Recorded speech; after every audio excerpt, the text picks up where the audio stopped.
In this lecture, we're going to explore some more templates to get a better feel on how Woocommerce manages things.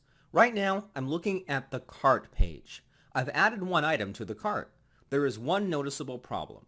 The checkout button is being spaced improperly. Unlike last time, we can't really change this through PHP code, but it's more of a CSS and HTML problem, so we'll have to adjust the templates themselves. It's rather simple. Unlike the product page, the cart is just made up of template parts, so we don't have to worry about every single little thing like last time. All cart-related template parts are placed inside the cart folder. I'm going to copy this folder from the plugin into our theme's Woocommerce folder like so.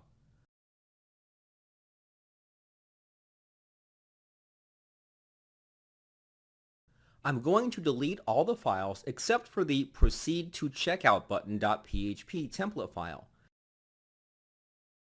This is the file that will require some modifications. To come to this conclusion, I just did the usual. I studied the HTML code and searched through every file until I was able to determine which files to modify. It's pretty simple. If you open up the template, it's just this button by itself. I'm going to modify the class and replace it with the following values: btn, btn-block, btn-ld, btn-primary. This will make the button spaced out evenly. The button won't be purple anymore, but that's fine with me. That's it for the cart template. Even though the cart template has so much more, it's basically repeating the same thing. I'll talk more about that in just a moment. Let's explore some more templates. There's a possibility you may want to change the email templates. Woocommerce will send out an email whenever an action occurs, such as a password reset or a new order has been placed. If you were to go to the admin dashboard and navigate to Woocommerce Settings Emails, you'll find all the templates that are sent out. Below you'll see some settings. If you were to click on a certain email, you'll be taken to a page where you can configure the settings even more. What you can't do is modify the HTML. If you want to modify the HTML, then you'll have to override the email templates. You can find those inside the email folder. Just like last time, you would simply copy and paste it from the plugin folder to your themes folder in the respective location.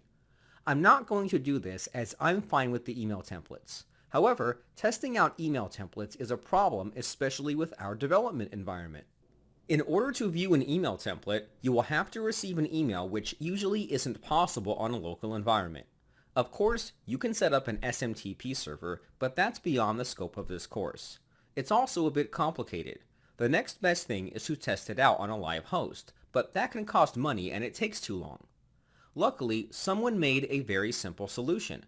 Go to the admin dashboard and navigate to Plugins Add New. Search for the plugin Woocommerce Email Test by RazorWeb. Install and activate this plugin.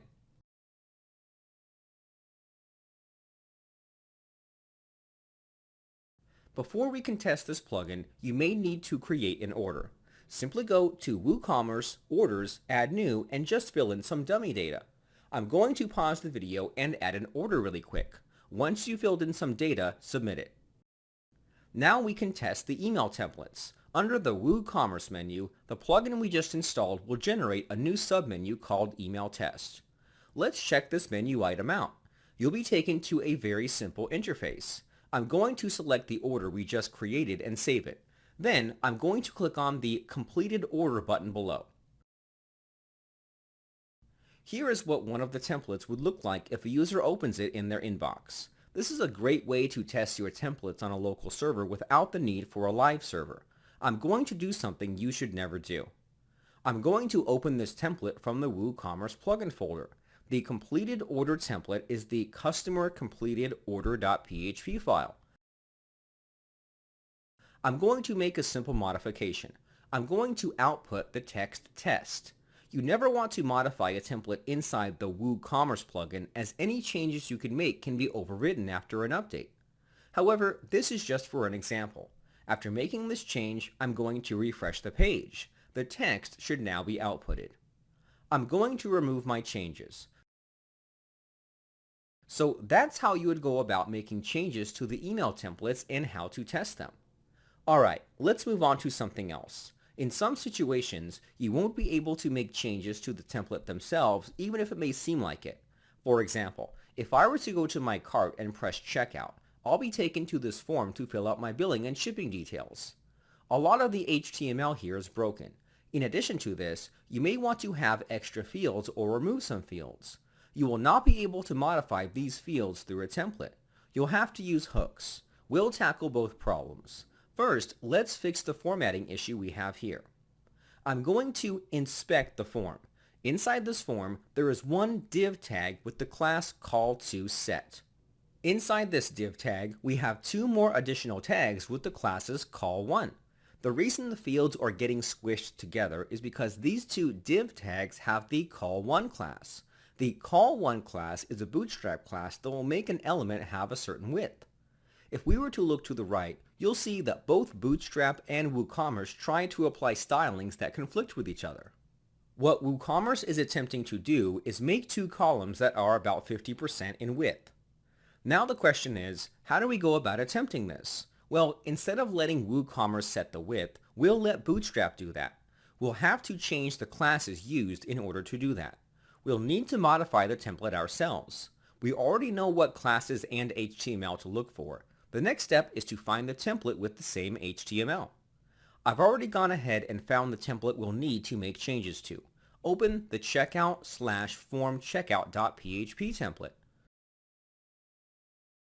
You'll find the div tags with the call1 classes and the form wrapped around it. This is the template we'll want to modify.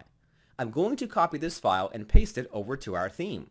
Make sure it's placed inside the checkout directory.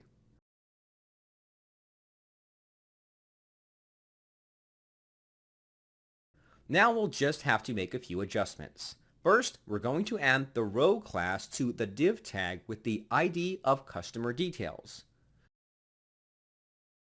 Then, we're going to change the two inner div tag classes from call1 to call6. The row class I'm adding here will help Bootstrap make sure the two columns fit nicely side by side on multiple resolutions. Go ahead and refresh the page. Everything should look nicer now. The next step is to fix the stylings for the input fields. Unfortunately, if you look at the template, you'll notice the individual fields aren't directly generated here. Instead, they're created dynamically through functions and hooks. Therefore, we'll need to dive into some PHP code to accomplish this. There's already a plugin that does this already, but it's always good to understand how these things work under the hood before you can fully appreciate a plugin. First, we'll need to study the HTML to find the correct template to modify. I've already done this for you. The template can be found inside the checkout/formbilling.php file. All the billing form fields can be found inside the div tag with the class Woocommerce billing fields field wrapper. Inside this element, we have a loop being performed. Let's break this down line by line. The first line here is creating a variable called fields. Its value is the value returned by the function getCheckoutFields. This function will return all the fields required for the user to check out. This will allow for third-party plugins to add additional fields if need be. Right after this, each field is looped through using a for each loop. What we want to focus on is the call to the function Woocommerce form fields. This function is what will take care of generating the input field itself. We can even check the documentation for this function. In the resource section of this lecture, I provide a link to this function. Here's what it says. Outputs a checkout address form field. A simple to understand function, but not much documentation is provided. That's fine. We can just inspect the code. On this page, you can click this link to where the function is located at. Let's go there. There's quite a bit of code going on here, but we don't need to examine much of it to understand what's going on. Right away, you'll notice a variable called defaults is being created. It'll contain default values for the field if they weren't created. 3 of these default settings have the keyword class in them. We can assume that these have to do with where the classes will be applied. I've already dug into the code and can confirm they do indeed get applied as classes to elements. The class key gets applied to the element that is wrapped around each input field. The label class key is the class applied to the label. The input class key is the class that gets applied to the input field itself. These are the keys that we'll want to modify. Now we have to figure out how to pass in the values. Taking a closer look, we can see that the default array gets merged with another variable called args. Args is the variable that's passed into the function as the second parameter. We just need to modify the second parameter of this function. Back inside the template, the field variable is what's passed as the second argument to the function. We'll just need to modify this variable. Before we do that, we should copy this template over to our theme since we'll be making changes. Copy this file over to our theme in the respective directory. Next, let's modify the class key and set it to an array. The value should be an array of classes. We only need to add one class, which is form group.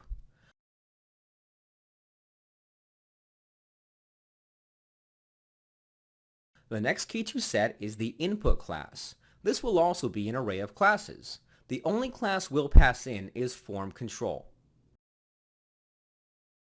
You may be curious as to how I got these classes. These are Bootstrap classes. Bootstrap structures its form in a similar way to Woocommerce. You create a tag that wraps around the input field. The element that gets wrapped around the input field needs to have the class form group applied to it. The input field itself should have the form control class applied to it. You can read up on the Bootstrap documentation for more info on these classes. That's all the changes we'll need to make. Let's refresh the page and see what we get. The input field should now look better than before.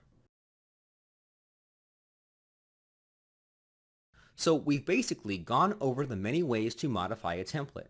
You could use either hooks or modify the template itself by copying it over from the plugin to your theme folder. Before I end this lecture, I want to provide one extra tip. Sometimes you want to display products your own way. In most cases, you'll want to add more options to the way products are sorted and filtered. In cases like these, you'll most likely want to remove the default sorting option provided by Woocommerce. Go to the shop page to see what that looks like. There are dozens of plugins that will remove this dropdown for you, but let's do it manually. Removing this isn't anything we haven't done before. We already know that this page is generated using the archive-product.php template. I'm going to open up this template. Inside this template, you'll eventually find a call to the do action function called Woocommerce before shop loop. Right above, you'll find this comment for the functions Woocommerce calls. We already went over how you would go about verifying all of this, so we'll just take the comments word for it. Inside the functions file, I'm going to call the remove action function and just pass in the info accordingly using the info from the Woocommerce comment like so.